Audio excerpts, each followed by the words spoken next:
घर में रखी झाड़ू जब पुरानी हो जाती है, इस तरह से छोटी सी हो जाती है, तो आपको क्या लगता है कि अब ये झाड़ू बिल्कुल बेकार हो गई है और आप इसे फेंक देते हैं। तो इस झाड़ू को फेंकिए मत। अगर आप गार्डनिंग करते हैं तो इस झाड़ू को आप बहुत ही अलग अलग तरीक़ों से अपने गार्डन में इस्तेमाल कर सकते हैं। झाड़ू हमारे गार्डन में किन किन कामों में इस्तेमाल हो सकता है, तो आज की हमारी वीडियो इसी के बारे में होने वाली है। वीडियो को एंड तक पूरा ज़रूर देखें।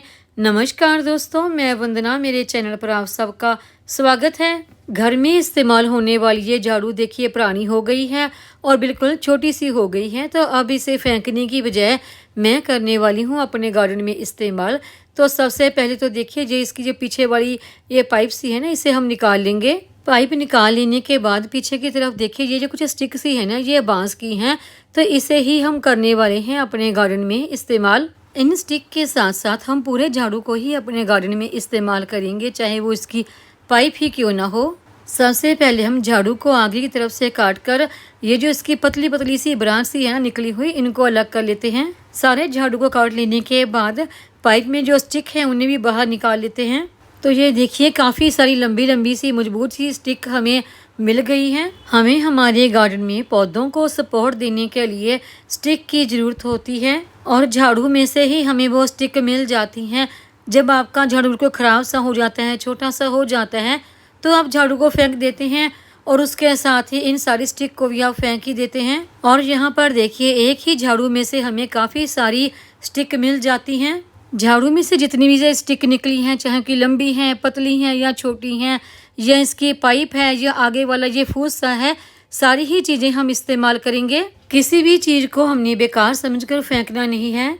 सबसे पहले हम झाड़ू की स्टिक का इस्तेमाल करेंगे। आपके जिन पौधों को सपोर्ट की ज़रूरत है तो इन स्टिक से आप उनको सपोर्ट दे सकते हैं। अगर प्लांट छोटा है तो छोटी स्टिक से सपोर्ट दे सकते हैं। अगर प्लांट बड़ा है तो बड़ी स्टिक लगाकर सपोर्ट दे सकते हैं। ये स्टिक मैंने अपराजिता के प्लांट में लगाई है और ये दूसरी स्टिक देखिए सिंगोनियम के प्लांट में लगाई है। ये प्लांट बेल की तरह भी एक साइड से बढ़ना शुरू हो जाता है, तो इसको सपोर्ट के लिए स्टिक की ज़रूरत होती है। तो अभी देखिए स्टिक लगाने से ये बिल्कुल सीधा खड़ा हो गया है। और झाड़ू का जो पीछे वाला हिस्सा होता है उसे आप इस तरह से मॉस स्टिक बनाने में भी काम में ला सकते हैं। और जब आप नारियल मार्केट से लेके आते हैं तो उसके ऊपर जो फूसा होता है उसे भी फेंकिए मत, उससे भी आप मॉस स्टिक बना सकते हैं। झाड़ू का जो पीछे वाला हिस्सा होता है उससे आप मॉस स्टिक तैयार कर सकते हैं। उसके ऊपर नारियल का फूस लगाकर उसे प्लास्टिक की तार से बांध दें तो इससे आपकी मॉस स्टिक तैयार हो जाती है। और ये जो आप मॉस स्टिक के ऊपर तार सी देख रहे हैं, आपके घर में की फ्रूट वगैरह आते हैं तो इस तरह से नेट सी उनके ऊपर होती है, तो ये नेट आप मॉस स्टिक के ऊपर लगा सकते हैं। तो इस तरह से आपकी फ्री में ही घर में मॉस स्टिक तैयार हो जाती है। मार्केट से आपको महंगी मॉस स्टिक लाने की जरूरत नहीं पड़ती। झाड़ू के पिछले वाले हिस्से से मॉस स्टिक बनाने के अलावा एक और भी इस्तेमाल है। अगर आपके झाड़ू की पीछे वाली पाइप प्लास्टिक की है तो आप उसे एक तरफ से तो देखिए वो काटी हुई होती है, तो दूसरी तरफ से भी उसे काट लें और उसके बीच में सुराख निकाल लें। तो अगर आपके पीछे वाली झाड़ू की पाइप लोहे की है, जैसे मेरी इस वाले झाड़ू की थी, तो इसकी तो देखिए दोनों तरफ खुली ही हैं। तो इस दोनों तरफ से काटे हुए पाइप का इस्तेमाल ये है कि हमारे गार्डन में कुछ प्लांट ऐसे होते हैं जिनकी हाइट काफ़ी ज़्यादा होती है, तो जब हम उनमें पानी या फिर खाद डालते हैं तो वो नीचे प्लांट की रूट तक नहीं पहुंचता। तो हम इस पाइप को गमले या फिर ड्रम की मिट्टी में इस तरह से लगा देते हैं, तो एक तो देखिए ये स्टैंड का काम करता है और दूसरा इसमें आप पानी या फिर फर्टिलाइज़र डालते हैं तो वो डायरेक्ट प्लांट की रूट तक पहुंच जाती है। इस तरह से आप बहुत ही आसानी से प्लांट की रूट तक पानी और खाद पहुंचा सकते हैं। इस पाइप का अगला इस्तेमाल है, आप इसे एक हैंगिंग रॉड के तौर पर भी इस्तेमाल कर सकते हैं। इस पाइप में आप थोड़ी थोड़ी जगह छोड़कर सुराख निकाल लें और जो प्लांट आपने बोतल में लगा रखे हैं जिनमें कोकोपीट इस्तेमाल की गई होती है वो काफ़ी लाइट वेट होते हैं, तो उनको एक रस्सी के साथ इस पाइप में जो सुराख कर रखे हैं उनमें से निकाल कर हैंग कर सकते हैं। तो देखिए इस तरीके से आप झाड़ू से निकलने वाली इस पाइप को अपने गार्डन में बहुत ही अलग अलग तरीक़ों से इस्तेमाल कर सकते हैं। बेकार समझे जाने वाले इस झाड़ू से निकलने वाली किसी भी चीज़ को हमने बिल्कुल बेकार समझकर फेंकना नहीं है, बल्कि उसे अपने गार्डन में अलग अलग तरीक़ों से इस्तेमाल करेंगे।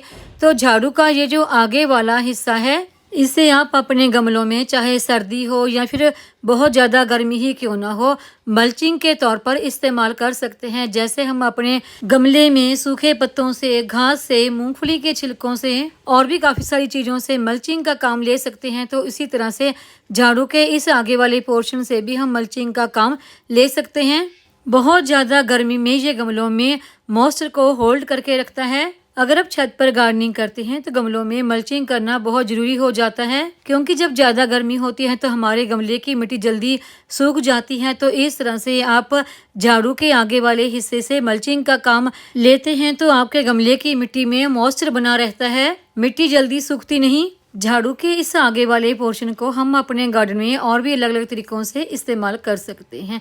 जैसे आप गमला भरते समय उसके नीचे सूखे पत्ते या फिर कुछ कागज वगैरह डाल लेते हैं, तो उसी तरह से आप गमला भरते समय ये जो झाड़ू के आगे वाला पोर्शन है इसे गमले के बिल्कुल नीचे डाल दें, जैसे आप सूखे पत्ते डालते हैं। इसे डालने का फ़ायदा ये होता है कि एक तो पानी के साथ मिट्टी बहती नहीं है और दूसरा ये गमले में मॉइस्चर को होल्ड करके रखता है और गर्मियों में आपके गमले की मिट्टी जल्दी सूखती नहीं और धीरे धीरे ये डिकम्पोस्ट हो जाता है और खाद का रूप ले लेता है।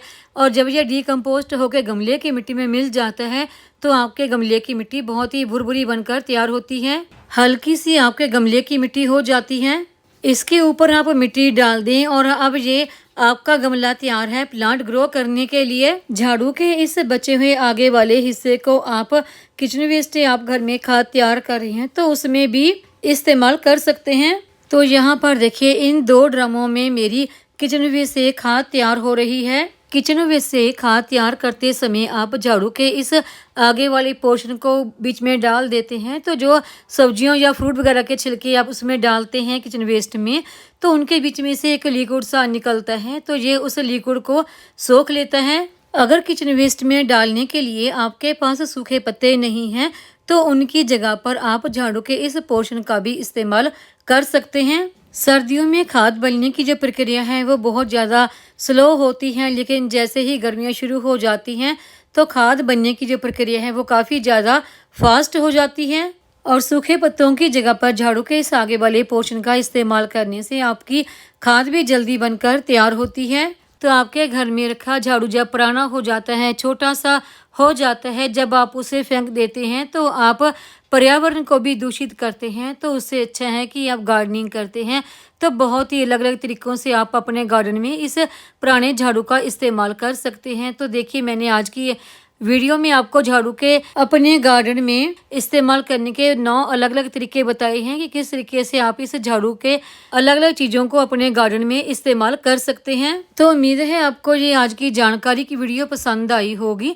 वीडियो पसंद आई हो तो वीडियो को लाइक, सब्सक्राइब, शेयर और कमेंट जरूर करें। बेल आइकन को दबाएं ताकि मेरी आने वाली हर नई वीडियो का नोटिफिकेशन आपको मिलता रहे।